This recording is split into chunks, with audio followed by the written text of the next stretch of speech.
한 주간도 추위 속에서 많이 고생하셨죠? 우리 주님께서 우리를 지켜주시고 또 이렇게 놀라운 말씀 안에 우리를 이렇게 이끌어 주심에 대해서 감사드리고, 야고보서의 주제인 영이 없는 몸이 죽은 것 같이 행함이 없는 믿음은 죽었다고 하는 이 대주제를 놓고 중심 인물인 아브라함을 통해서 그 믿음과 그 행함이 어떻게 연관관계를 맺고 있는가를 보여주셨습니다. 이삭을 주신다는 약속을 믿었기 때문에 어려워졌지만, 이삭을 바치라고 명령을 내렸을 때 하나님께서 이미 이삭을 네 후손을 번성케 할 때에 이삭 안에서 네 씨가 부름을 받으리라는 약속을 믿고 있었기 때문에 아브라함은 그 아들 이삭을 바쳐도 그 아들을 통해서 후손을 번성케 하리라는 약속이 있기 때문에 그 아들을 도로 살려주실 것이다 라는 믿음이 있었습니다. 그 믿음이 부활신앙입니다. 그 아브라함의 부활신앙이 우리의 이 영적 향상과 믿음과 행함 사이에 믿음이라는 씨가 행함이라는 열매를 맺기까지의 그 모든 중요한 소위 말하는 과정을 완성시키는 가장 깊숙한 비밀이 부활의 믿음인 것입니다. 우리는 이 부활 신앙을 통해서 우리 주님 앞에 참으로 우리의 이 믿음이 더욱더 풍성하게 행함을 양산하고 주님 기뻐하는 바를 행할 수 있도록 이끄신다는 점을 지난 주일날 말씀을 나누었고요. 오늘은 두 번째 예증인 야고보서 2장 25절에 또한 이와 같이 창녀 라합이 사자들을 받아들이고 그들을 다른 길로 보냈을 때에 행위로 의롭게 되지 아니하였느냐? 여호수아 2장에 등장하는 라합이라는 여자가 여리고성에서 그 참 비천한, 가장 인간적으로는 정말 어느 누구도 쳐다보지 않는 그런 가련한 여자였는데, 그 여자가 이스라엘에서 보낸 두 정탐꾼이 여리고성에 진입을 했을 때 이 창녀 라합의 집에 들어왔습니다. 그런데 이미 정보가 이제 새 나갔는지 보고가 되기를 이스라엘의 정탐꾼이 지금 이 여리고성에 들어왔습니다 하고 경찰들이 이제 소식을 듣고 라합의 집에 닥쳤습니다. 그러나 라합은요, 이미 이 두 정탐꾼들을 지붕에 있는 삼대에다가 숨겨놓고 이제 적당히 오기는 왔는데요, 조금 전에 해가 지기 전에 그 나루터로 가는 것을 보았습니다. 빨리 쫓아가 보세요 하고 이제 그들을 빼돌리고 이제 그들과의 대화를 통해서 이 라합의 믿음이 엄청나게 상상도 못할 만큼 아름다운 믿음이라는 것을 사실은 이제 이번 설교를 통해서 밝혀지겠지만 대단한 여자였습니다. 비록 신분은 비천하고 또 직업도 남들이 볼 때 참으로 손가락질 당할 그런 입장에 있었지만은 이 여인의 마음속에 위로는 하나님, 아래로는 그 하나님, 상천하지에 당신밖에 없습니다 하는 그 하나님을 믿는 믿음이 여리고에 만약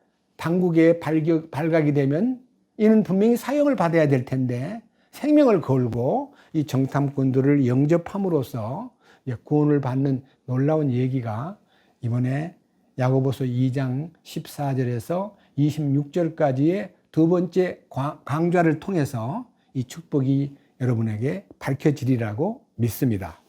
먼저 저는 라합에 대해서 좀 얘기하고 싶습니다.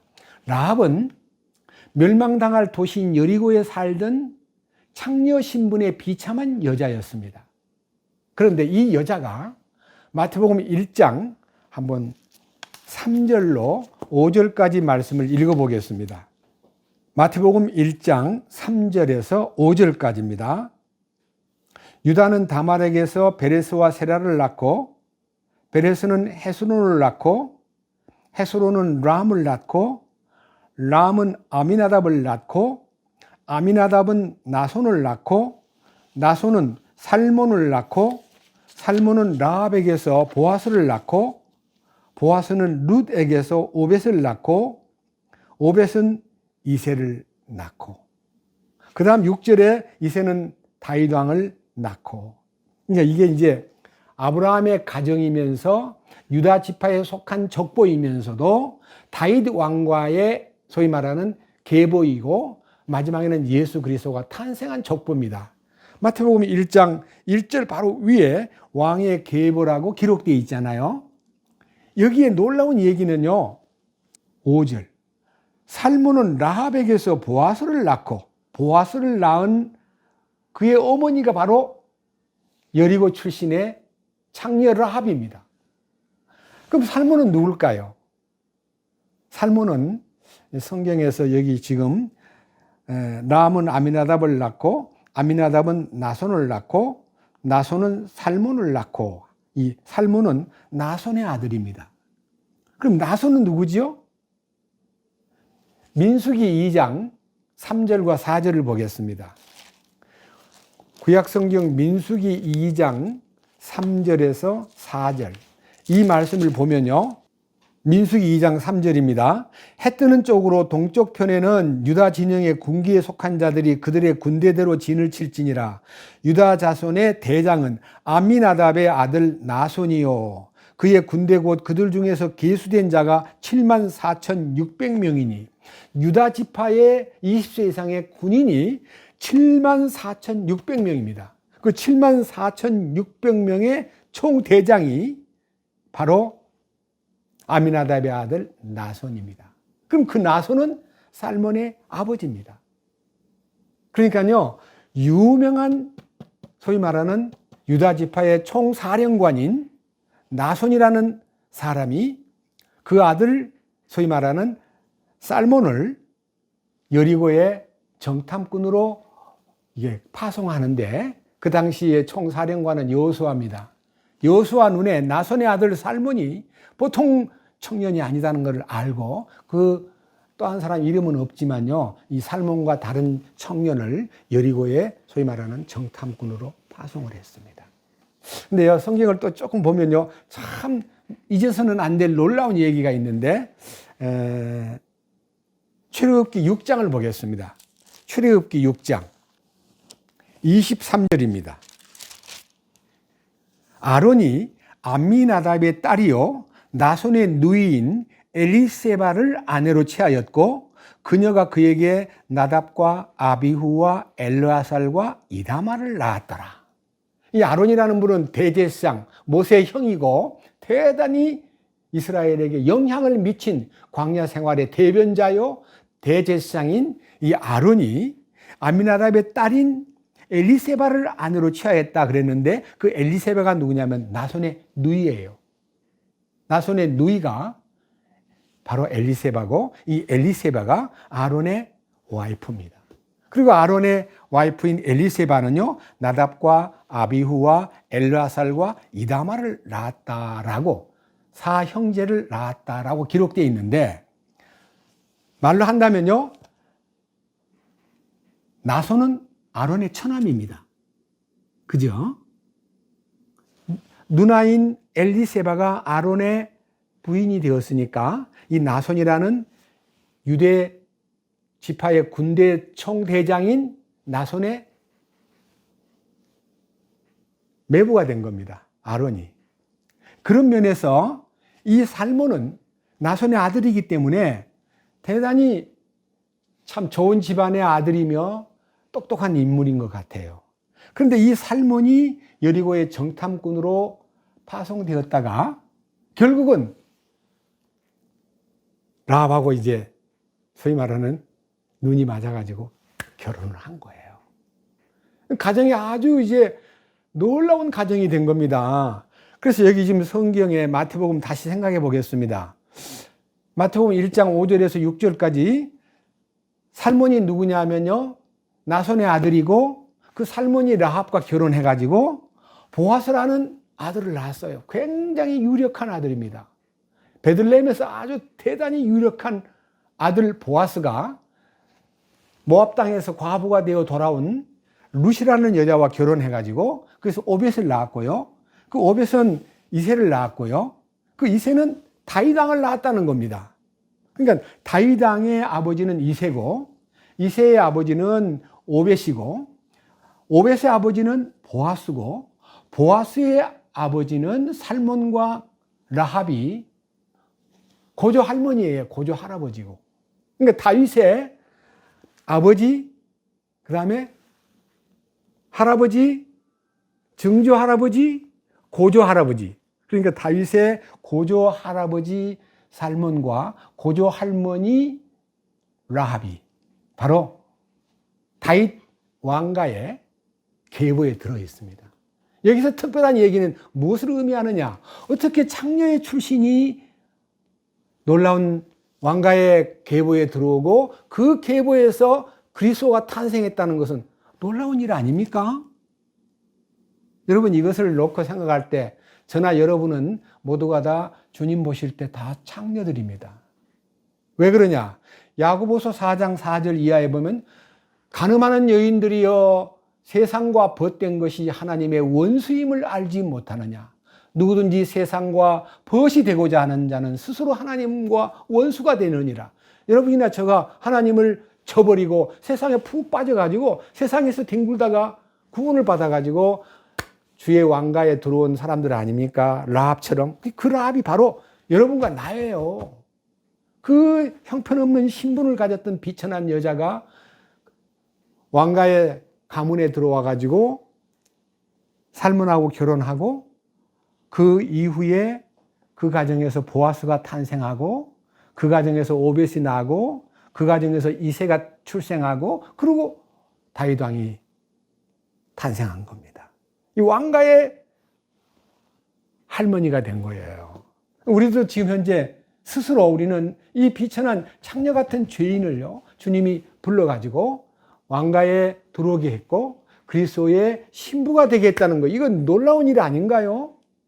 이 축복을 오늘 우리가 말로만 자꾸만 창녀 라합, 옛날 개혁에는 기생 라합, 그래서 아주 보기에 참 너무 여러 번 창녀 그러니까 기분이 아주 언짢을 정도로 마음이 떨렸는데요. 그자가 바로 나라는 것을 알았을 때 주님 감사합니다. 정말 우리 주님의 은혜로 이렇게 놀라운 영광스러운 왕의 계보 안에 들어와 가지고 주님의 신부가 될 수 있다는 이 축복이 얼마나 놀라운 기적인가를 생각하니까요. 이 말씀이 매우 은혜롭고 또 벅차고 감격스럽게 들릴 것입니다. 오늘 이 창녀 라합의 얘기가 나의 얘기라는 것을 마음에 두고 말씀을 듣다 보면 놀라운 축복이 발견되리라고 믿습니다. 감사합니다.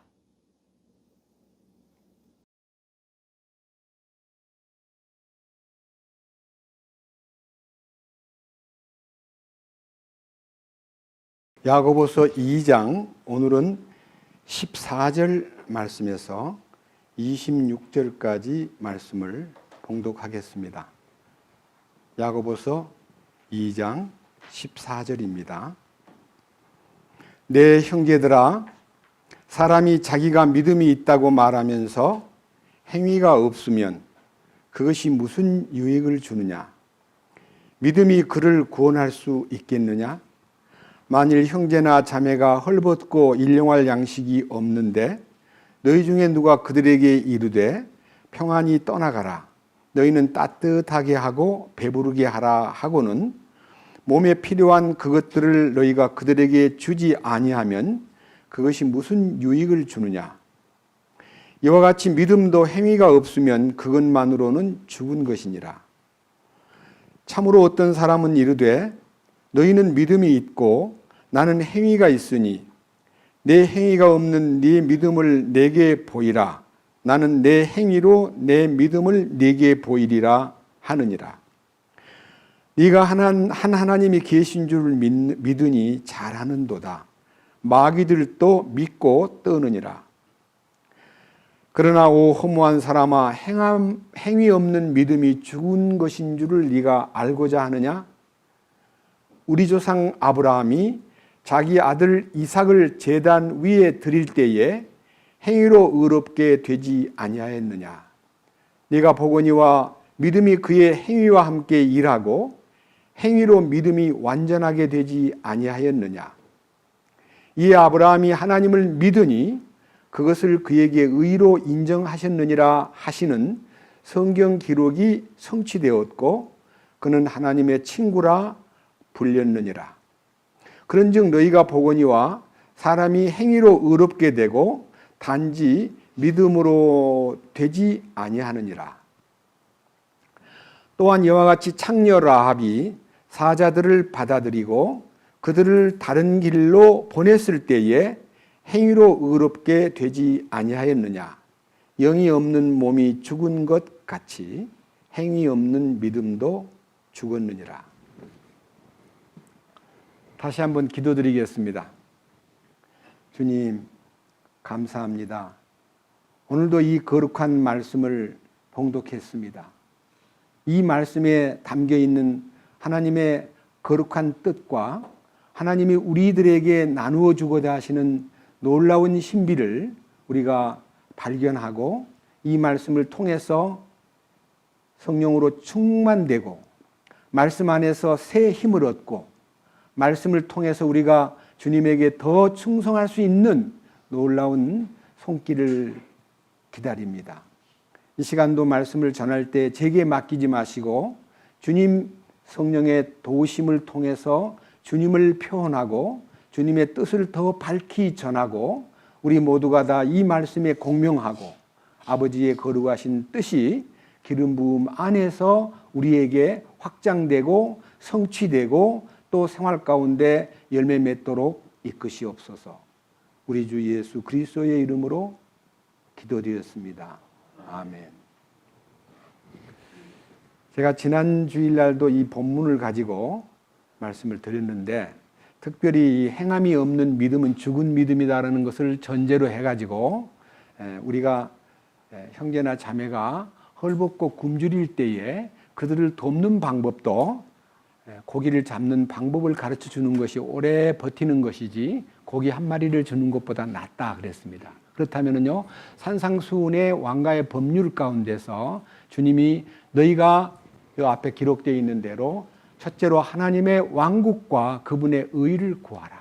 그리하면 이 모든 것을 너희에게 더해 준다고 하신 약속을 믿고 우리들이 이 물질에 대해서 집착하는 것보다 하나님의 왕국을 사모하고 하나님의 주신 뜻을 갈망할 때에 하나님은 영적으로도 축복해 주지만 육신적으로도 책임을 져주신다 하는 것을 대전제로 해가지고 말씀을 드렸습니다. 특별히 아브라함이 하나님이 100살 때 얻은 아들 33살 되었을 때에 그 아들을 하나님이 정하신 모리아산의 제단에 번제로 드려라 하는 깜짝 놀랄 명령을 받았지만 아브라함은 그 아들 이삭을 바치는 일에 주저하거나 조금도 이유를 대지 않고 핑계를 대거나 하나님한테 어떤 그 다른 마음을 품지 않고 전적으로 명령받은 그 다음날 새벽 일찍 일어나서 사흘길을 걸어서 모리아산에 이르렀을 때에 하나님이 주시는 응답, 다시 말하면 이삭을 제단에 올려놓고 그 아들의 목을 자르려고 할 때 하나님이 이제야 내가 네 순종하는 모습을 보았다. 저 숲 사이에 걸려있는 그 순양으로 대신 제물을 드리고 그 아들을 풀어주라. 이렇게 말씀해 주심으로써 아브라함 사건 이후 아브라함이 BC 2000년경 사람인데 서기 1세기의 히브리서에 기록한 사도 바울의 기록에 의하면 아브라함은 시험을 받을 때 그 아들을 바쳤는데 그 아들을 바친 것은 믿음이 좋아서 바친 게 아니고 자기가 용기가 있어서 바친 것도 아니고 하나님이 이미 이삭에 대하여 말씀하시기를 그 이삭을 통해서 네 후손이 번성하고 하늘의 별처럼 번성하마 하신 약속을 받았기 때문에 내가 그 아들을 죽여도 하나님은 도로 살려낼 것이다. 이렇게 믿었기 때문에 하나님이 죽은 자 가운데서 도로 살려낼 줄로 믿었기 때문에 그 아들을 기꺼이 내놓았던 것입니다. 아브라함이 그 아들을 내놓을 수 있는 그 용단과 믿음은 아브라함 안에 있는 하나님의 약속의 말씀이 그 마음을 붙잡아 주었기 때문에 아브라함이 집에서 떠나서 사흘 길을 죽음의 길을 걷고 그 모리아산에 이르렀을 때는 부활의 능력이 아브라함의 마음에 솟구치기 때문에 그 아들을 기꺼이 내놓은 것입니다. 아브라함의 마음속에 역사한 부활 능력에 대해서 지난 주일날 아브라함이 체험한 부활에 대해서 말씀을 드렸습니다. 오늘은요 24절과 25절 이 두 절 속에 숨어있는 비밀을 선포하고자 합니다. 24절 그런즉 너희가 보거니와 사람이 행위로 의롭게 되고 단지 믿음으로만으로 되지 아니하느니라. 여기에서 여러분에게 제가 지난 주일날도 말씀을 드렸는데 첫 번째 은혜는 우리를 죄에서 구원해 주신 은혜입니다. 첫 번째 은혜는 아브라함이 이삭을 얻은 선물로 받은 축복입니다. 두 번째 은혜는 우리가 십자가에 연합하여 자신을 내놓고 주님으로 대신 채우는 은혜 위의 은혜가 우리에게 이루어져야 거룩하심과 완전함에 이를 수 있음 같이 아브라함이 그 아들 이삭을 제단에 내놓을 때에 행함으로, 그 행함이란 것은 아브라함의 행함이 아니고 주님의 능력이 그 아브라함으로 하여금 그런 열매를 맺게 만든, 믿음이라는 씨가 열매를 맺는 것이 창세기 22장에 아들을 바친 그 믿음의 행위가 바로 하나님의 능력을 표현하는 거다, 이렇게 말씀을 드렸고, 오늘 지금 이 의롭게 된다고 하는 것이 하나님 편에서 의로워진 것만으로는 충분치 않고 사람 편에 의롭다함을 얻은 사람답게 사는 것, 그것이 열매인 것입니다. 내가 믿음으로 구원받았다는 것만 지니고 하나님께 만족을 주는 방법은요, 사람들을 향해서 내가 믿음으로 의로워진 신분과 내 자신의 인격과 내 자신의 변화를 사람들에게 읽을 수 있도록 만들어주는 것이 행함이라는 것입니다. 예수 믿는다 그러면서도 행동이 전혀 안 따라주면은 누가 그 사람을 따르겠습니까? 근데 오늘 여기에서 25절에 있는 두 번째 하나의 모델, 하나의 우리에게 본을 세운 여자가 한 분 계시는데 25절에 또한 이와 같이 창녀 라합이 사자들을 받아들이고 그들을 다른 길로 보냈을 때에 행위로 의롭게 되지 아니하였느냐. 여기에 제가 이 성경을 읽으면서 특별히 이 라합의 이름 앞에 창녀라고 붙여진 단어에 대해서 지난 화요일부터 마음에서 막 거부 반응이 나오는 거예요. 왜 자꾸 이름을 창녀 라합이라고 부르나? 여기 히브리서 앞으로 넘겨서 11장 31절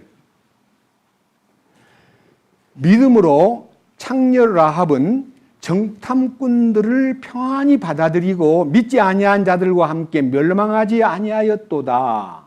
여기도 또 창녀 라합이라는 어휘가 딱 저에게 부딪혔습니다. 그리고 이제 여호수아 2장하고 여호수아 6장에 걸쳐서 3번이나 라합의 이름 앞에 창녀라는 이름이 붙어 있습니다. 굉장히 마음이 막 이상하게 조이면서 막 눈물이 날라 그러는 거예요. 여러분, 제가 깡패였다가 구원받으면 어디다가 남들한테 소개할 때 깡패 서원함이가 그러면 기분이 좋겠습니까? 어떻게 이 라합의 이름 앞에다가 자꾸 창녀라는 이름을 붙였을까? 마음이 굉장히 안타깝게 느꼈습니다. 자매잖아요. 주님의 생명을 얻은 생명의 지체, 자매잖아요. 자, 또 이제 여호수아서 2장으로 갑니다. 구약성경 여호수아 2장. 이 성경은 278페이지에 있습니다. 2장 1절입니다. 눈의 아들 여호수아가 은밀히 정탐하려고 시딤에서 2 사람을 보내며 이르되 가서 그 땅과 여리고를 엿보라 하매 그들이 가서 라합이라는 이름의 창녀의 집에 들어가 거기 머물더라. 여기 이제 창녀 라합이라는 단어가 또 나옵니다. 그 다음에 여기에서 조금 더 가가지고 이제 제가 히브리서 여호수아 6장으로 갑니다. 6장. 2장을 넘기면 6장이 나옵니다. 17절. 도시와 그 안에 있는 모든 물건은 주께 저주를 받을 터이나 오직 창녀 라합과 그녀와 함께 집에 있는 모든 자는 살리니 우리가 보낸 사자들을 그녀가 숨겼느니라. 여기도 창녀 라합이라는 단어가 나옵니다. 그러니까 야고보서에, 히브리서에, 그리고 여기 여호수아서에 계속해서 창녀 라합의 얘기가 나오는데 25절을 한번 넘겨보세요. 25절. 여호수아 6장 25절. 여호수아가 창녀 라합과 그녀의 아버지 집안과 그녀에게 속한 모든 것을 살려두었으므로 그녀가 이날까지 이스라엘 안에 거하나니 이는 여호수아가 여리고를 정탐하려고 보낸 사자들을 그녀가 숨겼기 때문이더라. 저는요, 이제 오늘부터 이제 이 보통 표현을 할 때는 창녀 라합이라는 단어를 더 이상 안 쓰고 싶어요.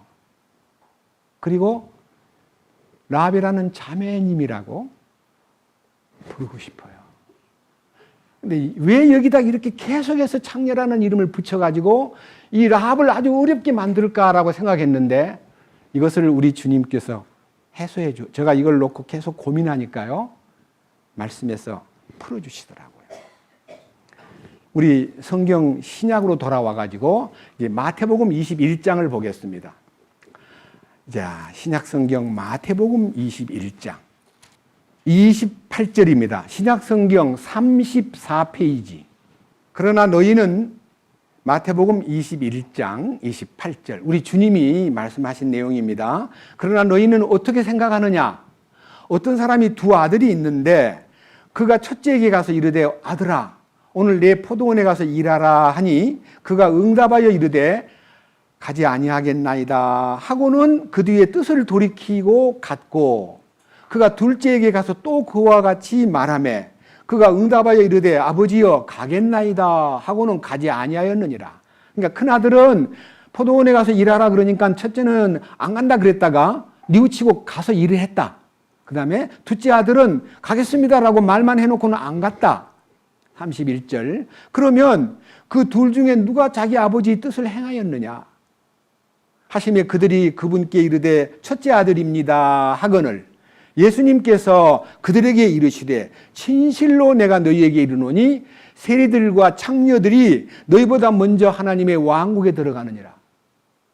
세리와 창녀라는 말은 그 당시 시대에서 가장 비천하고 악질적이고 사람들에게 거절당하는 신분의 인간이었습니다. 세무서, 당시에 로마 정부에서 세무서원으로 임명을 받으면 어느 지역에서 우리말로 말해서 어느 지역에서 100만 원을 세금을 걷어들여라 그러면 네 알았습니다. 그리고 가서 세금 부과를 3배, 4배씩 해가지고요 100만 원만 갖다 로마 정부에 바치고 나머지는 자기가 먹었습니다. 그러니까 얼마나 도둑입니까? 국민들을 핏빨아먹는 세무직을 아주 저주했습니다.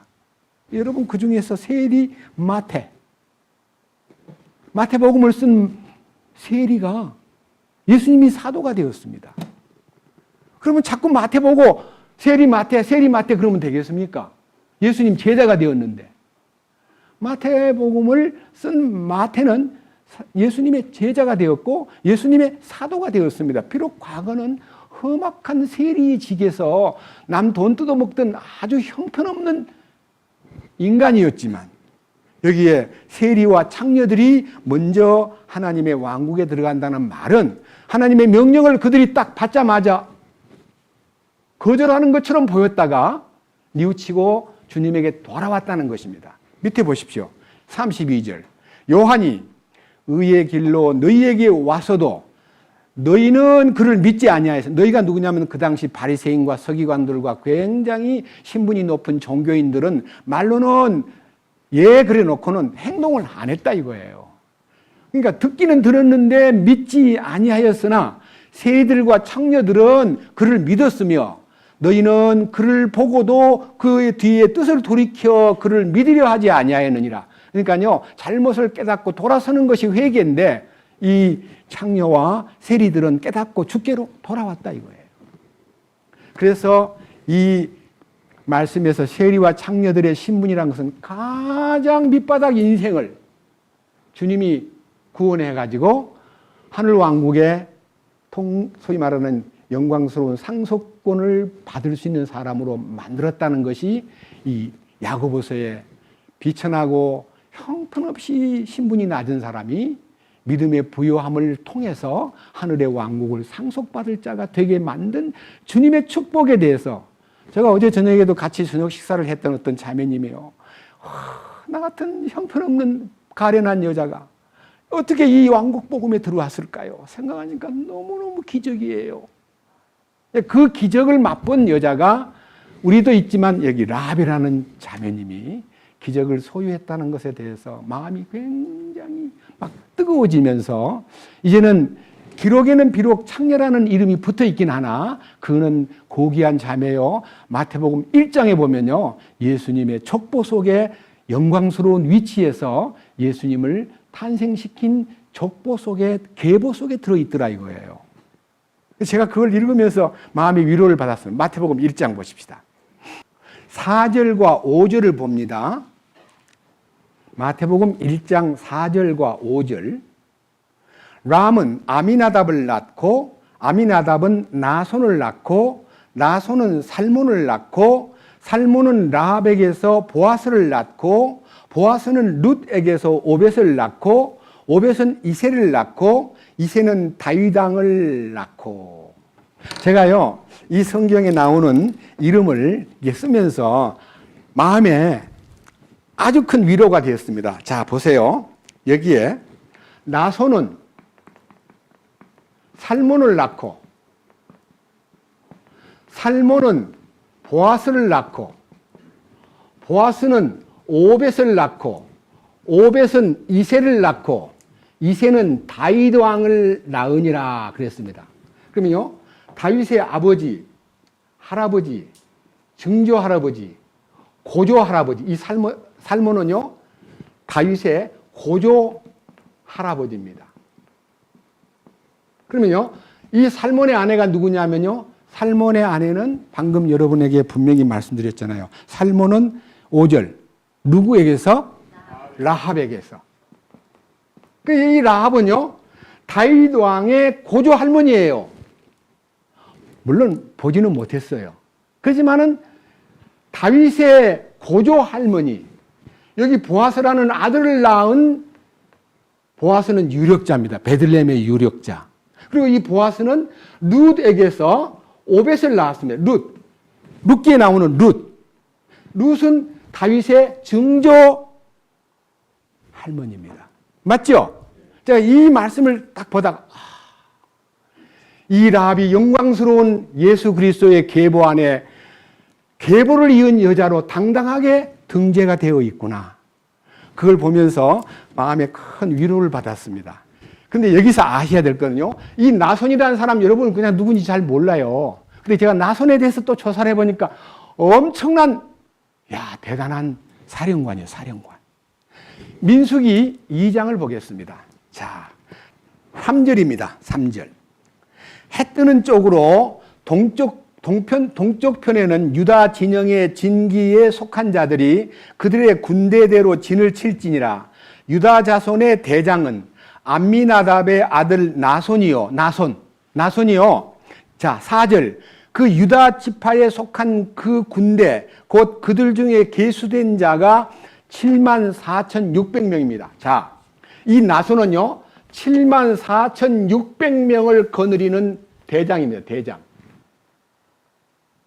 각 지파별로 12지파의 대장이 다 있는데, 이 유다 지파에 특별히 제1진으로 동쪽에 서 있는, 아주 최선봉에 서 있는 총사령관이 나손이었습니다.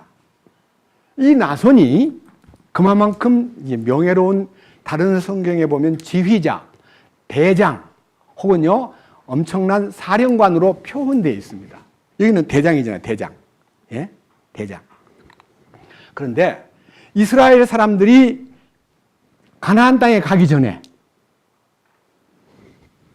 각 지파에서 한 명씩 뽑아가지고 정탐을 보낸 후에 그 보고를 다 받고, 그 다음에 여리고 근방에 이제 도착해서 이제 진입을 하려고 할 때 이 나손의 아들 살몬은 그때 나이가 얼마쯤 됐을까요? 이집트에서 탄생한 아들이 아니고 광야에서 탄생했기 때문에 40세 이하입니다. 이하. 나손이 광야 생활 중에 낳은 살몬이 쉽게 말하면 정탐꾼으로 뽑혀가지고 2명이 여리고로 들어가가지고 정보를 알고 와서 정탐꾼 자신들이 가장 드나들기 쉬운 곳이 어딜까요? 술집이에요. 아무나 들어갈 수 있으니까. 창녀집이에요. 아무도 당신 뭐하러 왔어? 어디서 왔어? 이렇게 묻지도 않아요. 왜냐하면 술 먹으러 오거나 여자를 보러 왔기 때문에 아무런 누구든지 맞이해 주는 곳이 창녀의 집입니다. 그래서 정탐을 하러 간 이 살몬과 그의 친구가 이제 여호수아 2장을 보면 여리고 성의 창녀의 집 곧 라합이 있는 집으로 들어갔다는 겁니다. 그러니까 이 라합은 그 당시 살몬이 정탐하러 들어갈 당시는 창녀의 신분으로 술도 팔고 몸도 파는 형편없는 여자입니다. 그런데 주님의 은혜 가운데 구원을 받으면 그가 이 그리스도의 계보 안으로 들어갈 수가 있더라 이거예요. 그러니까 우리가 우리 신분이 어떠할지라도 최저 신분, 세리와 창녀가 구원을 받아도 주님은 그를 통해서 당신의 영광을 나타내고 당신의 왕국의 상속권자로 삼으신다는 것에 대한 희망이 생기면서 맞다. 가장 비천한 자일지라도 주님이 은혜로 구원을 받으면 이런 위치에 놀라운 신분 상승이 되는구나. 그걸 딱 느끼면서 토요일 날 오후에 이르렀을 때 제 마음이 이렇게 평정이 되면서 이제부터는 라합을 부를 때 절대 과거 같은 표현으로 부르지 않고 주님이 주신 그 은혜로 인해서 이루어진 자매님으로 불러야 되겠다는 생각이 들어가지고 제가 설교 제목을요 이렇게 지어봤습니다. 믿음과 행함의 본이 된 라합 자매라고. 믿음과 행함의 본이 된 라합 자매. 어떤 믿음이냐? 자, 라합의 믿음과 행함이 우리에게 아브라함의 믿음의 조상 아브라함은 너무나 그 믿음과 행함이 뚜렷하고 대단한 분이라고 우리가 믿어지지만요. 라합이라는 신분이 아주 하급 여인으로서 몸 팔고 살던 형편없는 여자가 어떻게 주님하고 만나가지고 변화가 되었는가에 대한 오늘 주제를요. 라합의 믿음에 대해서와 그의 행함에 대해서 선포하고자 하는 마음이 매우 편안해졌습니다. 여호수아 2장으로 갑니다. 제가 이제 성경을 읽고 중요한 포인트를 여러분 앞에 제시할 때 여러분들이 이렇게 표를 해두면 참 좋겠습니다. 2장 1절. 눈의 아들 여호수아가 은밀히 정탐하려고 시팀에서 2사람을 보내며 이르되 가서 그 땅과 여리고를 엿보라 하며 그들이 가서 라합이라는 이름의 창녀의 집에 들어가 거기 머물더라. 어떤 이가 여리고 왕에게 구하여 이르되 보소서 오늘 밤에 이스라엘 자손 중 몇 사람이 지역을 탐지하려고 여기로 왔나이다 하거늘. 그러니까 굉장히 센스가 있는 경찰력이나 그 다음에 그 정보를 가진 여리고 왕이 이상한 사람 2명이 여리고로 지금 염탐하러 들어왔다는 이제 왕께 보고가 들어가자 3절 여리고 왕이 라합에게 사람을 보내어 이르되 그 사람이라는 게 2절에 보면 밤중이에요. 저녁에. 밤중에 이제 사람을 보내가지고 이르되 니게로 와서 네 집에 들어간 사람들을 끌어내라. 그들이 온 지역을 탐지하러 왔느니라 하며. 그러니까요, 이 라합을 보고 이 지역을 탐지하러 온 사람이 너네 집에 들어왔지? 하고 이렇게 지적을 할 때에, 야, 4절 그 여인이 이 라합이 그 2사람을 데려다가 숨기고는 이같이 보고합니다. 사람들이 내게 왔었습니다만 그들이 어디서 왔는지 잘 모르고요. 제가 알지 못했고요. 어두워질 때에 성문을 닫을 때쯤 되어 그 사람들이 나갔습니다. 그 사람들이 어디로 갔는지 나는 알지 못하고요. 빨리 추격해 보십시오. 너희가 그들을 따라잡을 수 있을 겁니다. 6절 그러나 그녀가 이미 그들을 집의 지붕으로 데리고 올라가 자기가 이미 지붕에 가지런히 쌓아놓은 아마줄기로 그들을 숨겼더라. 여러분 아마라는 것은요.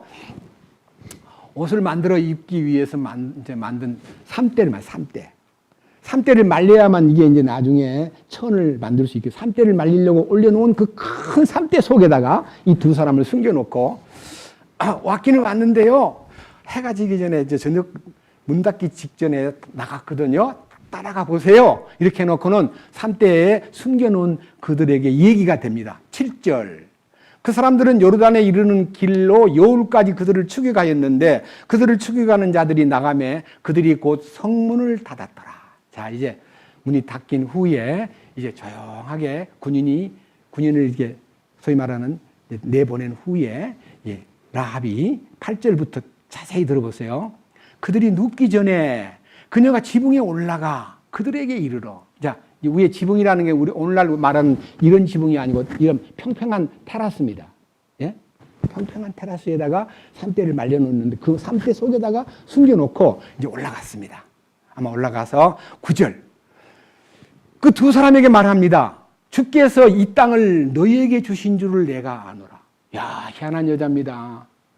비록 신부는 비천하고 몸팔아 겨우 생계를 유지하는 여자지만은 하나님이 이 땅을 당신들에게 주실 줄이 아닙니다. 주신 줄을 내가 압니다.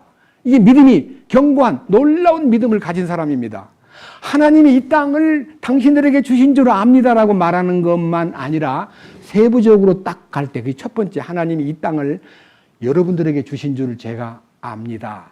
그리고 다음. 자, 보세요. 너희의 두려움이 우리에게 임하였고 야, 이스라엘 민족이요, 이집트에서 나와가지고 막 행군을 이루고 오는 이 놀라운 행진에요, 막 두려움이 막 몰려왔어요. 그 여자가 두려움을 느꼈다 하는 거예요. 그 다음 보십시오. 세 번째. 또 이 땅의 모든 거주민이 너희로 인하여 무엇을 잃었다 그럽니까? 저는요, 제가 이 성경을 기력을 잃었다는 말을요, 개역 성경에서 뭐라고 해놨나 했더니 너희로 인하여 간담이 녹았다 이렇게 나와 있어요. 간담이 녹았다고. 그게 더 아주 좀 약간 좀 더 생동감이 있다. 기력을 잃었다는 말은 힘이 빠졌다는데 간담이 녹았다는 말은요, 속에 그냥 완전히 타버렸다는 뜻이에요. 간담이 녹았다. 그 다음 보십시오. 자, 10절. 너희가 이집트에서 나올 때 이유, 왜 그러냐 하면 너희가 이집트에서 나올 때에 주께서 너희를 위해 홍해 물을 마르게 하신 일과, 저는 이 홍해 물을 마르게 하신 일이요, 여러분 홍해가 무엇일까요? 6월절 날 피 흘려가지고 해방된 것은 주님의 죽음에 대한 피의 효능이고요, 이제 홍해를 건넌 것은 고린전서 10장에 보면요, 홍해를 건넌 것이 침례를 받은 거다 그랬습니다. 맞죠? 침례가 뭡니까? 로마서 6장에 주님과 함께 죽고 주님과 함께 이제 장사 지내고 주님과 함께 부활한 것을 나는 믿습니다 라고 고백을 했을 때 그 고백의 간증이 침례를 통해서 나타납니다.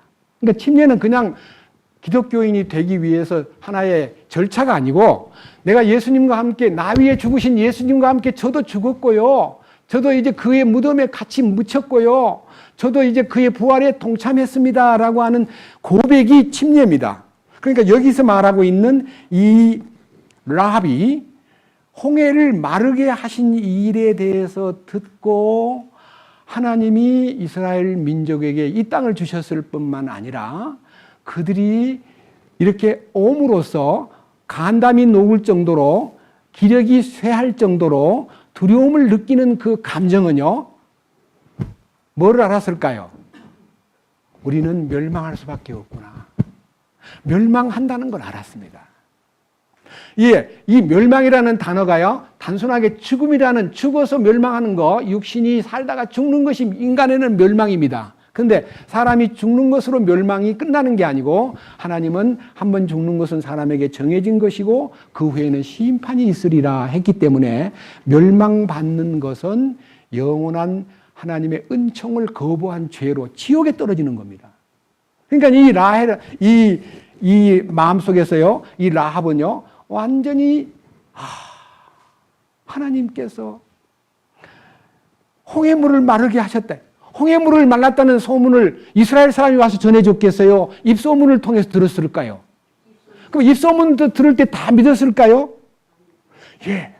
홍해가 쫙 갈라져가지고 이스라엘 사람 200만 명이 넘는 사람이 막 육지로 걸어가듯이 그냥 걸어서 바닷물을 그냥 바닷물을 밟은 게 아니야. 말라버렸어. 그래서 거기를 걸어서 나왔고요. 뒤따라오던 바로의 군대와 그 모든 병거들은 다 물에서 다 몰사했대. 그러니까 에이 미쳤어? 아니 어떻게 그 바다가 갈라져? 말도 안 되는 소리야. 이 사망의 바다가 갈라진 얘기를 누가 전해주어도요, 웃기는 소리 하지 마. 그건 소설 같은 얘기야. 그렇게 말할지라도 라합은 그것을 받아들였어. 맞다. 그 다음 또 마지막 얘기입니다. 자, 10절 하반절. 요르단 저편에 있던 아모리 족속의 두 왕 시혼과 옥에게 행한 일, 곧 그들을 진멸한 일을 우리가 들었노라. 제가 이 성경에 대해서 얘기하려면요, 시간이 너무 걸리기 때문에 여러분에게 민수기 21장을 공고합니다. 바산왕 옥과 그 다음에 시혼을, 아모리 족속의 왕 시혼을 전멸시킨, 완전히 쓸어버린 강대국입니다. 이 나라가. 그 사건은 민수기 21장에 들어있는데 이 시간에 제가 시간이 기니까요, 그걸 말씀을 못 드리겠습니다. 이 얘기를 듣는 순간에 이 라합의 마음속에서요, 자, 이 11절 뭐라 그랬습니까? 우리가 이 일들에 관하여 들을 때에, 이 얘기를 들을 때에, 자, 홍해를 마르게 하신 이 일과 바산왕 옥과 그 다음에 아모리 족속의 시온을 완전히 섬멸시킨 얘기를 들을 때에 우리 마음이 녹았고, 마음이 녹았다는 말은요, 힘이 다 빠져. 아까 간담이 녹았다는 말하고 똑같은 얘기입니다. 마음이 녹았고, 두 번째, 너희로 인하여 어떤 사람에게도 더 이상 용기가 남지 아니하였나니. 용기가 다 없어져 버렸어요. 그 다음 뭐라 그랬어요? 너희 하나님 그분은 위로 하늘에서부터 아래로 땅까지 하나님이시다. 옛날에 개혁 성경에는 상천하지, 상천, 위로 하늘과 아래로 땅과 그 상천하지의 하나님이시다. 그걸 일단 믿었습니다. 로마서 10장 17절에 믿음은 들음에서 나며 들음은 그리스도의 말씀으로 말미암았다 하셨습니다. 이 라합은 듣고 믿은 거예요. 보지 않았어요. 이스라엘 사람이 와서 직접 말한 것도 아니에요. 입소문 입소문으로 들은 거를 그냥 받아들인 거예요. 그러나 오늘날 2000년 전 우리 주님이 이 땅에 오셔가지고 십자가를 지시고 이루신 그 업적과 그 놀라운 얘기가 2000년 동안 퍼지고 있는데도 예수님 죽은 얘기를 꺼내면 미쳤어? 그 왜 죽었어? 자기가 잘못해서 죽었겠지? 얘기 들어보니까 빌라도가 죽였다더만? 이렇게 하고는 그 죽음에 대한 신비와 그 속에 들어있는 비밀을 알려고도 하지 않아요. 그런데 여기 이 신분이 아주 비천한 라합은 이 말을 듣는 순간에 하나님, 제가 살 길이 어디입니까? 여기 보세요. 밑에. 자, 12절. 그러므로 이제 청하건대, 내가 이 사실을 믿기 때문에 내가 당신들에게 청하건대, 내가 너희에게 친절을 베풀었은즉 너희도 내 아버지 집에 친절을 베풀 것을 주를 두고 맹세하며 내게 참된 증표를 주라. 증표를 달라. 이게요, 이 믿음의 증표를 갖는 것이 엄청난 겁니다. 여러분, 예수 믿는 것은 받은 증거 많도다 하고 증거를 갖고 있어야지 믿는 것이 힘이 있지. 믿기는 믿는데 어떻게 믿니? 그냥 믿어. 뭐 받은 거 있어? 몰라. 어디 간대? 죽으면 천국 간대. 이 정도밖에 몰라요. 살았을 때 증표를 받아야 돼요. 이게 성령입니다. 성령. 밑에 보십시오. 13절. 또 내 아버지와 어머니와 형제들과 자매들과 그들에게 속한 모든 자를 살려두며 한번 따라해 보십시오. 우리의 생명을 죽음에서 건져내라. 그러니까 죽음에 처한 것을 알아요, 몰라요? 자기가 죽음에 아직 안 죽었는데도 가만히 그냥 이 불신하고 가만히 있으면 이스라엘 민족에 의해서 우리가 다 죽는다는 걸 알았기 때문에 죽음에서 나를 건져서 생명을 보장하라. 생명을 보장하시오. 우리의 생명을 죽음에서 건져주시오. 책임져 주시오. 이게 얼마나 놀라운 믿음입니까? 이 구원의 단위는요, 가족입니다. 가족. 주 예수를 믿으라. 그리하면 너와 너의 가족이 구원을 받으리라. 여기 계신 여러분 가운데 혹시요, 구원을 받기는 받았는데 아직도 혼자만 구원받고 있으면요, 그 약속을 주신 주님께 매달려야 됩니다. 나의 모든 가족이 정말 주님의 약속을, 이 라합의 가족처럼. 성경에 많잖아요. 너와 내 집이 구원 받으리라 하는 가족들의 구원이 얼마나 많습니까? 자, 그런데 이 여인의 믿음의 행위가 이제 나타나는데 이렇게만 말해놓고 그냥 끝나는 게, 살려주고서 끝나는 게 아니라 내 생명을 보장해 주시오, 책임져 주시오, 죽음에서 건져 주시오, 이렇게만 하고 끝난 게 아니라요. 그녀가, 자 14절, 그 사람들이 그녀에게 응답하되 네가 우리의 일을 입 밖에 내지 아니하면 우리 생명으로 너희의 생명을 대신할 것이요, 주께서 우리에게 그 땅을 주실 때에 우리가 친절하고 진실되게 너를 대접하리라 하매 이에 그녀가 창을 통해 그들을 줄로 달아내리니라. 제가 1992년도인가요? 여기 이 다마스커스를 갔거든요. 다메섹을 갔는데 이 다메섹에 갔을 때 들은 얘기입니다.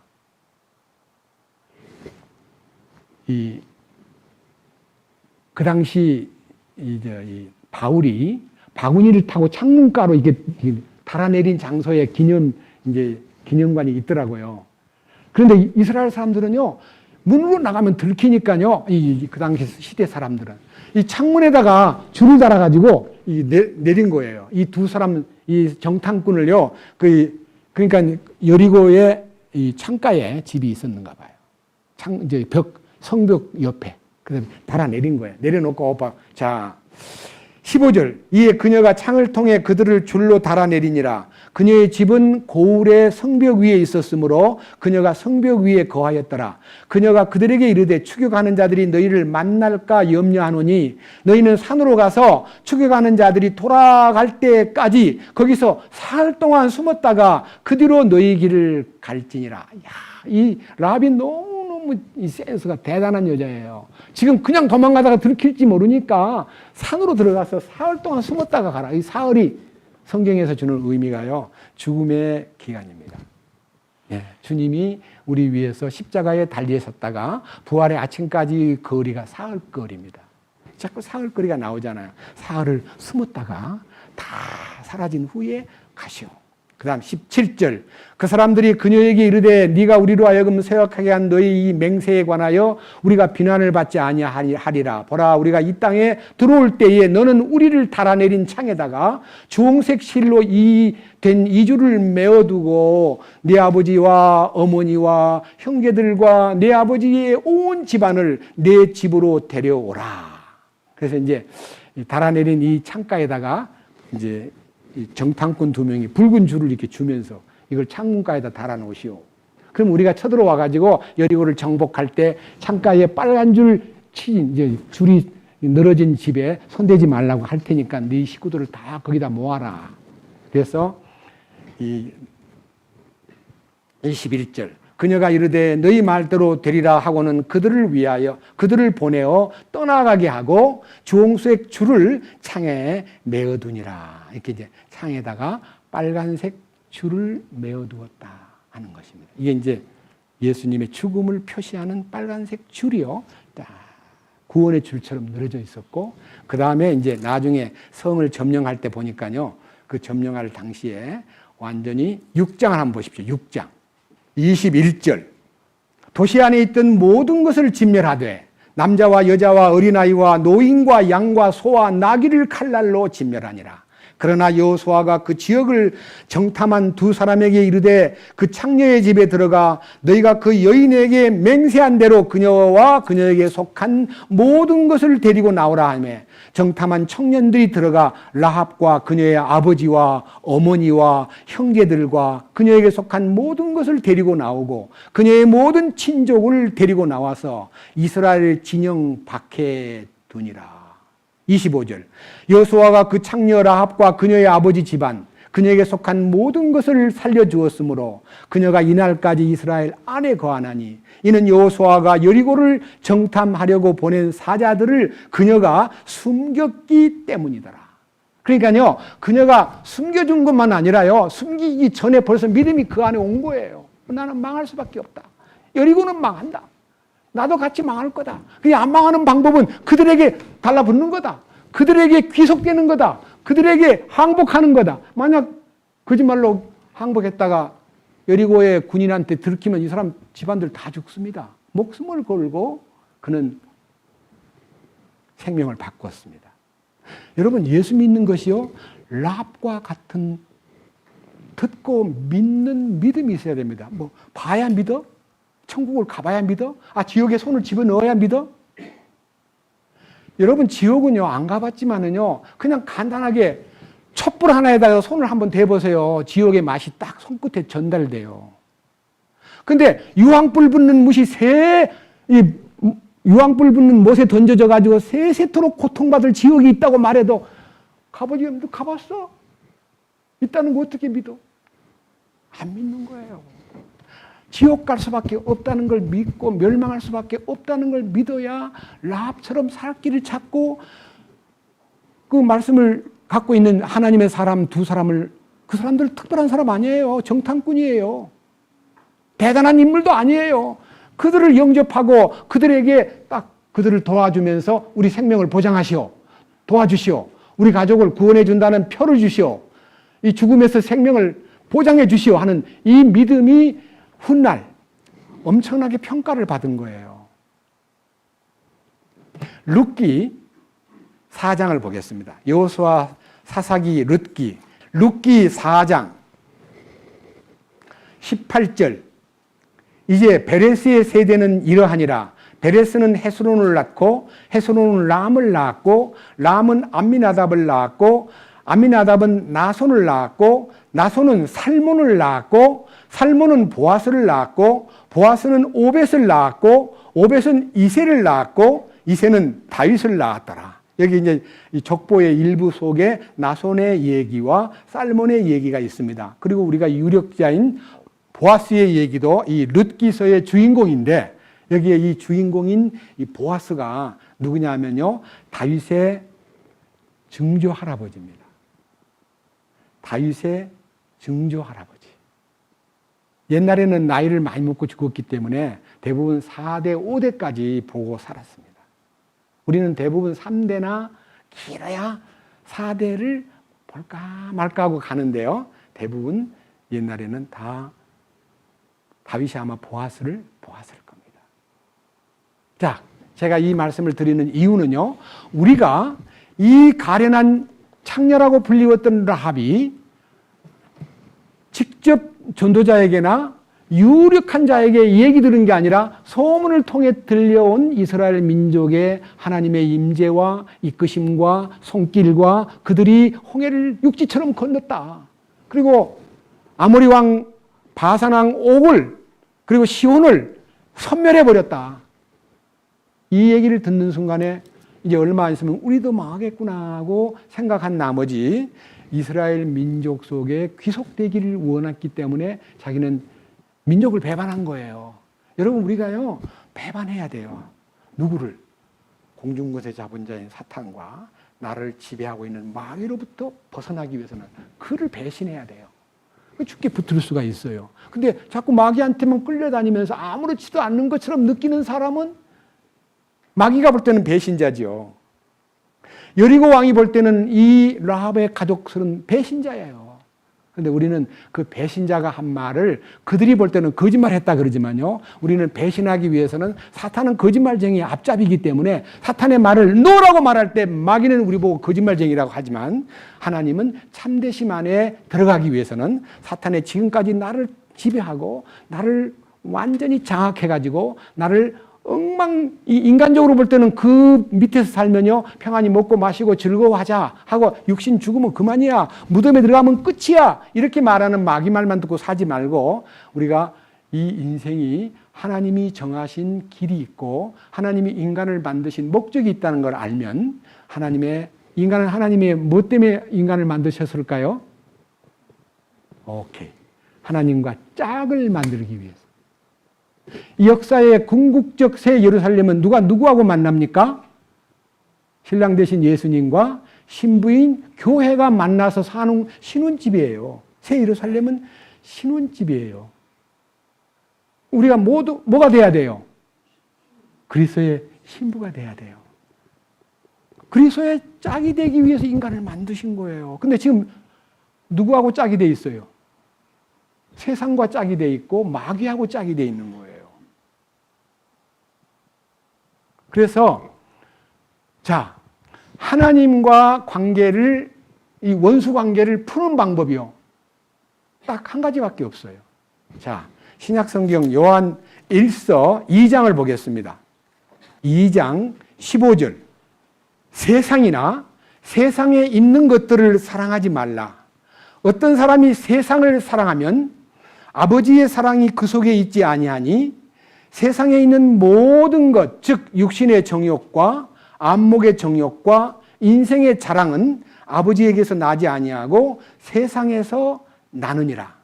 세상도 그것의 정욕도 사라지되 오직 하나님의 뜻을 행하는 자는 영원토록 거하느니라. 자, 그러면요, 우리가 지금 현재 살아가는 동안에 우리는 우리 눈에 보이는 현실을 사랑합니다. 그 세상 사랑하는 것 중에 가장 대표적인 사랑이 돈을 너무 사랑하는 겁니다. 우리는 돈의 노예입니다. 하나님은 세상을 사랑하지 마라. 세상을 사랑하는 세 가지요. 육신의 정욕, 이 육신이 요구한 바가 너무 많아요. 좋은 집을 달라, 편안한 침대를 달라, 좋은 자가용을 달라, 좋은 음식을 먹고 싶어, 좋은 옷을 입고 싶어. 이게 전부 육신입니다. 이것에다가 몰두하는 사람은 세상에 빠져 있는 사람입니다. 여러분, 옷이 좀 없으면 어때요? 한 끼 굶으면 어때요? 예? 좋은 집에서 안 살면 어때요? 좋은 자가용 안 굴리면 어때요? 여기 보십시오. 안목의 정욕, 안목. 눈에 보이는 것마다 다 갖고 싶은 거예요. 와, 저거 봐라. 어떻게 저 사람들은 저런 집에 살지? 난 뭐야? 난 태어나가지고 왜 이 모양이야? 우리 부모는 나한테 뭘 해줬어? 이렇게 해가지고 자신의 흙수저를 갖고 태어난 것을 슬퍼하고, 나도 금수저를 가진 아들을 만들어야지. 이 뭐야 이게? 이러면서 자기 신분을요, 저주하면 라합과 같이 자기 신분을 저주한 게 아니라 그 신분에서 도약을 하는 거예요. 그 비록 비천한 여자지만은 하나님의 소식을 듣고 그분에게 내가 귀속되고자 하는 마음이 있을 때에 살 길이 열리잖아요. 오늘 여기 계신 여러분 가운데 예수 안 믿고 지금까지 버티고 산 사람 참 대단한 용기 있는 사람이에요. 왜? 지옥 가는 걸 겁을 안 내는 거 보면 보통 사람이 아니죠. 우리는 우리가 여기서 이 라합이 직접 현장을 목격했다거나 누군가 증인이 와서 내가 봤거든 이런 말 안 해줘도 소문만 듣고도 믿었는데, 왜 우리는 이 성경책 속에 하나님의 행하신 일이 예정된 대로 성취된 것을 성령이 선포하고 이 내용이 다 들어있는데 이거 한 곳만 보면 인생이 바꿔지는데 왜 이걸 안 봐요? 왜 이걸 안 보냐고요?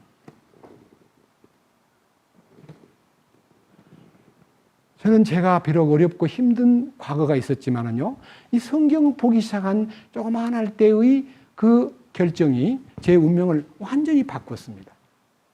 그래서 저는 자녀 교육을 할 때도 애들에게요, 가장 먼저 네 일생에서 가장 많이 관심 가질 책은 성경책이다. 그걸 늘 일러주었고 그 아이들이 어릴 때부터 성경을 읽게 만들었습니다. 그 애들은 이 믿음을요, 성경의 기초를 두었기 때문에 비록 어려움이 오고 괴로움이 오고 실패가 오고 집안이 막 어려운 환경에 빠져도요, 그들의 마음을 붙잡아주는 말씀이 있었기 때문에 그래도 오래 세월 동안에 침체되어 있는 기간은 있었지만 회복이 되더라고요. 말씀이 있으니까. 그래서요, 여기 계신 여러분들이 이 진리의 말씀에 눈을 돌이키고 이 말씀 안으로 들어가야 라합처럼 믿음이 생기고, 믿음이 있어야 결단이 생기고, 결단이 있어야 생명을 얻게 되고, 생명을 얻어야 이런 영광스러운 소위 말하는 그리스도의 계보에 붙을 수가 있는 것입니다. 저는 이 말씀을 보면서 마음에서 이제 라합 자매님이 갖고 있는 그 믿음이 너무 위대하고 너무 아름답게 보여가지고, 다른 성경보다도요, 제가 지금 여호수아 2장부터 6장까지 그 라합에 관련된 이 얘기를요, 이제 여러분 앞에 직접 제가 보여드릴게요. 다른 데는 몰라도요, 이 라합의 믿음에 대한 얘기를요, 수십 번 읽으면서 이렇게 표시를 했습니다. 보이죠? 여호수아 2장 8절부터요, 13절까지. 보여요, 안 보여요? 제가 그냥 여기다가 낙서한 거 아닙니다. 이야, 어떻게 이럴 수 있을까? 이거 읽으면 읽을수록 와, 대단한 사람이다. 그 라합의 믿음이요, 이런 생명을 걸고 행동으로 옮길 수 있는 결단을 내리게 만들었더라 이거예요. 여러분들도요, 예수 믿으려면요, 생명을 내놓아야 돼요. 자기 목숨을 내놓아야 돼요. 그래야 구원받을 수 있어요. 죽음에다가 자기를 내놓아야 돼요. 주님의 죽으심에다가 나를 내놓는 것은 자기를 포기하는 거예요. 그래서 아까 찬송가에도 불렀잖아요. 자신을 배설물로 여겼다. 그게 신앙생활이에요. 배설물. 나는 아니구나. 나는 쓰레기구나. 그걸 알아야 돼. 자기가 뭐 대단한 존재인 것처럼 자기를 높이는 것은 바보스러운 일이에요. 그래서 우리가 모두 이 라합이 걸었던 믿음의 길, 그것이 바로 하나님이 주신 은혜의 기회고, 그가 이 놀라운 사실에 연합될 수 있는 기회였다 이거예요. 야고보서 4장을 보겠습니다. 4절. 야고보서 4장 4절. 너희 가늠하는 남자들과 가늠하는 여자들아. 누구를 보고 이게 가늠한다고 이렇게 정죄를 했을까? 나중에 이제 야고보서 4장 강의할 때 더 세밀히 말씀을 드리겠습니다만은요, 가늠하는 남자들과 가늠하는 여자들아. 이 말을요, 옛날 개혁에는 가늠하는 여인들이요 하고 여자들한테만 가늠하는 것처럼 하는데, 사실은 가늠의 빈도는 남자가 더 심해요. 근데 그 남자라는 것을 빼버리고 가늠하는 여자들아, 세상과 벗된 것이 하나님과 원수임을 알지 못하느냐, 이렇게 표현했는데, 원문에 보면요, 남자와 여자가 다 가늠하고 있다는 거예요. 무슨 가늠? 영적인 가늠입니다. 여기 보세요. 4절. 너희 가늠하는 남자들과 가늠하는 여자들아, 세상과 친구가 되는 것이 하나님과 원수 되는 것인 줄을 너희가 알지 못하느냐. 그러므로 누구든지 세상의 친구가 되고자 하는 자는 하나님의 원수가 되느니라. 하나님의 원수가 뭐라고요? 세상 친구가 뭡니까? 하나님 마음에도 안 두고 세상에 막 폭 빠져가지고 재밌게 사는 것이 재밌게 사는 게 아니라, 너는 하나님하고 원수 관계를 맺고 산다. 그 관계를 안 풀면 지옥의 형벌을 받습니다. 근데 이렇게 말합니다. 재밌는 얘기 하나 해드릴게요. 하나님이 인간을 사랑하시고 인간을 만드실 때 참 좋았다, 매우 좋았다, 이렇게 말하는 하나님이 어떻게 지옥을 만드냐? 지옥은 사람들이 잘못 생각한 거야. 지옥이 없어. 그거는 혼내주려고 한 소리야. 여호와 증인도 지옥이 없다 그래요. 근데 제가요, 오늘 아침 새벽에 어떤 글을 하나 봤습니다. 다원주의라는 종교가 지금 세상에 막 퍼지고 있어요. 다원주의가 뭐냐면요, 불교를 믿든 유교를 믿든 마호멧을 믿든 힌두교를 믿든 예수교를 믿든 천주교를 다니든 무엇을 하든 착하게 살면 구원을 받는다. 목적은 착하게 사는 거다. 그러놓고 비유를 들었습니다. 이렇게 비유를 들었어요. 야 봐라. 높은 산이 있다. 이 정상에 올라가는데 뭐 서쪽에서 올라가든 동쪽에서 올라가든 남쪽에서 올라가든 길이야 달라도 저 뒤에서도 올라가든 다 정상에 가면 만날 거 아니냐. 그러니까 어디로 가든지 만났는데 이 정상으로 올라가는 게 바로 구원이야. 근데 다들 나름대로는 길이 좀 달라도 가고 있지 않냐. 그럼 다 구원받는다. 그런데 어떤 유명한 데이빗이라는 40대의 미국에 있는 목사가 이렇게 얘기했습니다. 그 떠드는 사람들 중간에 가가지고 잠깐만 내 얘기 들어보시오. 당신들은 올라간다고요? 우리가 믿는 예수님은 내려왔어요. 예수님이 세상에 내려오셨어요. 우리 데리고 가려고. 그러면서 너는 나를 따르라. 내가 곧 길이요 진리요 생명이니 나로 말미암지 않고는 아버지께로 올 자가 없다고 하셨어. 내려오셨어. 그분은 우리를 데리러. 여러분 보고 올라가라는 것은 노력이 아니고 그분이 우리를 데리러 오셨단 말이야. 예수님이. 어떻게 생각해? 하니까요, 다 꿀먹은 벙어리처럼 있더라는 거예요. 재밌지 않아요? 예수님 우리를 데리러 왔잖아요. 우리가 올라가는 거 아니에요. 신앙생활은, 종교생활은 등산이고 예수 믿는 생활은요, 엘리베이터를 타는 거예요. 엘리베이터가 탁 내려왔어요. 타라고. 그럼 우리는 들어만 가면 어디까지? 63층까지 가는 게 아니라 그 나라까지 우리 데리고 가는 거예요. 자, 우리를 데리러 오신 예수님이 내가 곧 길이요 진리요 생명이니 나를 통하지 않고는 아버지께로 올 자가 없다는 말을 들을 때요, 이 라합 같은 신분이 참으로 최저의 신분인 여자가 주님의 이 거룩한 족보에 들어가가지고 다윗의 아버지, 할아버지, 그 위에 증조 할아버지, 고조 할아버지가 된 살몬, 정탐꾼 살몬, 그의 할머니가 된 라합. 생각하니까 마음에 신바람이 나요, 안 나요? 아, 그렇구나. 최저의 신분 속에 인간이 저주하고 아무것도 아닌 사람으로 알려졌던 사람도 구원을 받으면 신분이 상승되고 하나님의 거룩한 상속권자가 되는 길이 있구나. 믿습니까? 라합도 그렇게 됐는데 우리가 안 되겠습니까? 너무 감사해서 이 일에 대해서 느낌을 사도 바울이 고백한 고백을 들어봅시다. 자, 뒤에 성경 중에 디모데 전서 1장을 보겠습니다. 13절. 내가 전에는 신성 모독하는 자요, 핍박하는 자요, 해를 끼치는 자였으나 도리어 긍휼을 얻게 되면 내가 믿지 아니하는 가운데 알지 못하고 그것을 하였기 때문이라. 우리 주의 은혜가 그리스도 예수님 안에 있는 믿음과 사랑과 함께 넘치도록 풍성하였도다. 이것은 신실한 말이요 온전히 받아들이기에 합당한 말이니 곧 그리스도 예수님께서 죄인을 구원하시려고 어디로 왔어요? 세상에 오셨어요.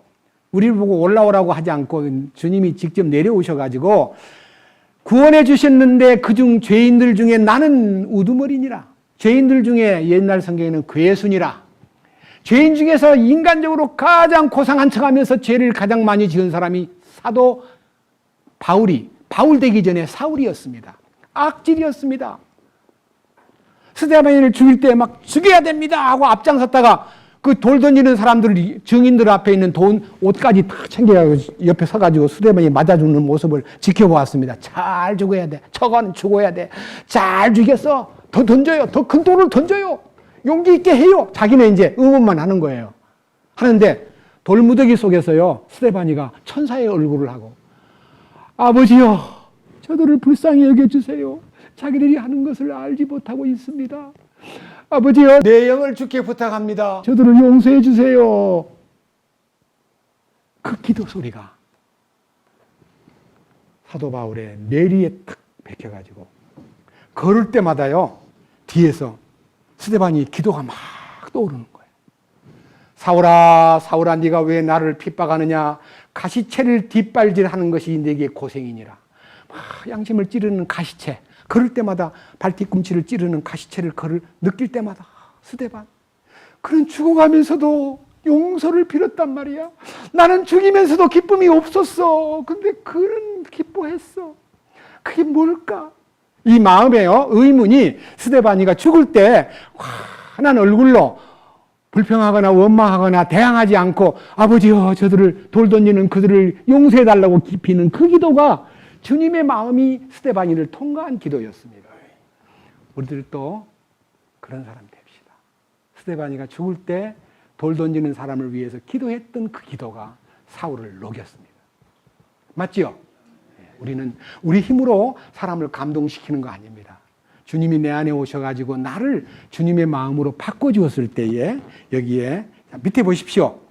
16절. 그러나 예수 그리스도께서 먼저 내 안에서 모든 오래 참으심을 보이사 이후에 자신을 믿어 영존하는 생명에 이르게 될 자들에게 본이 되게 하셨으니 이런 까닭으로 내가 긍휼을 얻었느니라. 이제 영원하신 왕 곧 죽지 아니하시고 보이지 아니하시고 홀로 지혜로우신 하나님께 존귀와 영광이 영원 무궁토록 있기를 원하노라. 아멘.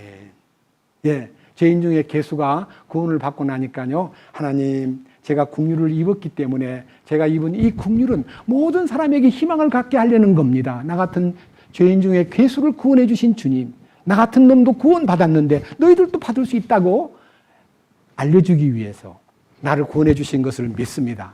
라합과 같은 신분 낮은 여자가 이렇게 높은 신분에 올라선 것은 너희들 가운데 누구라도 예수만 믿으면 신분 상승이 되고 하늘의 왕국의 상속권자가 될 수 있다는 것을 보여주신 거예요. 우리 마음 기쁘지 않습니까? 너무 감사합니다. 저는 이 라합의 이 얘기를 읽으면서 주님 감사합니다. 너무나 놀랍습니다. 주님 주신 이 긍휼과 이 축복을 더 많은 사람들에게 전파하겠습니다. 오늘 이 자리에 참석한 분 가운데 누구라도 자기가 멸망당할 수밖에 없는 존재라는 것을 발견해야 구원을 갈망하게 되고, 구원을 갈망하는 사람은 길을 반드시 주시는데 주님이 이미 구원해 놓고 기다리고 계시는 거예요. 아까 말씀드린 대로 찾으러 올라가는 산 정상으로 올라가는 종교인이 아니고요, 우리 주님이 우리를 찾으러 내려오셨어요. 이 세상에 나를 찾으러 내려오신 분이에요. 그러니까 내려오신 분을 만나야 구원을 받지, 정상에 올라가면 아무것도 안 보입니다. 제가요, 이제 잘 아는 분인데 이름은 제가 삼가하겠습니다. 제가 이런 얘기하면 알아들을 거예요. 굉장히 가난한 집에서 태어났어요. 그리고 아주 어렵게 이제 대학을 마치고요, 이제 캐나다에 유학을 갔어요.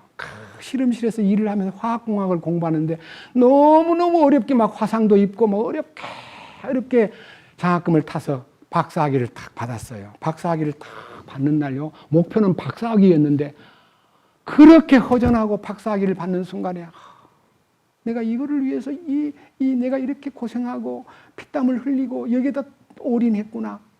아무것도 아닌 건데. 이렇게 해서 너무 허망해가지고요, 좌절하고 있을 때 마침 어떤 성경 공부하는 사람들이 말씀 들으러 가자 해서 말씀을 듣는 순간에 그 허무에서 벗어나서 구원받은 유명한 분이 계십니다. 여러분, 인생이 아무것도 아니라는 것을 알 때 구원받을 수 있습니다. 여기다가 너무 쏟아놓고 거기다가 올인하고 나도 한번 부자가 돼야겠다, 나도 한번 멋지게 살아야겠다, 이런 생각 갖는 사람이, 멋지게 사는 건 여기서 준비하라는 것이지 멋지게 살 곳은 따로 있습니다. 제발 좀 정신 좀 차리세요. 멋지게 살 곳은 주님 예비한 곳에 갈 때 너희는 마음에 근심하지 말라. 내 아버지 집에 거할 곳이 많도다. 내가 너희를 위하여 처소를 예비하러 가노니 가서 너희를 위하여 처소를 예비하면 내가 다시 와서 너희를 나 있는 곳에 있게 하리라. 주님 약속했습니다. 그 주님을 만나야 우리가 원하던 행복이 완전히 이루어집니다. 그것이 새 예루살렘에서 이루어집니다. 그러기 위해서 우리는 새 예루살렘을 바라보고 우리의 마음을 거기다 쏟아야 됩니다. 주님을 찬양합니다. 감사합니다. 주님, 오늘은 라합이 정말 아무에게도 특별한 인도를 받거나 누가 그에게 감동을 준 설교를 하거나 성경책을 제시하거나 증인들이 나타나가지고 막 이런 말 저런 말 해서 믿은 것이 아니라 입소문을 타고 들어온 이스라엘 민족의 흔적과 광야를 거치고 홍해물이 마르게 된 사건과 그 다음에 기혼과 옥을 쳐부신 놀라운 전력과 이런 얘기를 들을 때 그는 마음이 녹았고 주님 앞에 귀속되기를 원했고, 민족을 배반할지라도 하나님이 원하시는 한 무리에 소속되기를 원함으로써 그는 그의 신분이 비록 창녀였지만 놀랍게도 하나님의 거룩한 계보의 일원이 되었고, 예수님의 가문의 일원이 되었고, 다윗의 고조 할머니가 되었고, 우리의 믿음의 본이 되었습니다. 주님, 우리들도 이 땅에 사는 동안에 인생의 전체를 올인하고 여기에다가 운명을 걸 것이 아니라 영원하신 하나님과 관계를 맺고 그분 안에서 우리의 신분이 땅에 속한 신분이 아니라 하늘에 속한 신분으로 변화될 수 있도록 이끄시옵소서. 우리 주 예수 그리스도의 거룩하신 이름으로 기도드렸습니다. 아멘.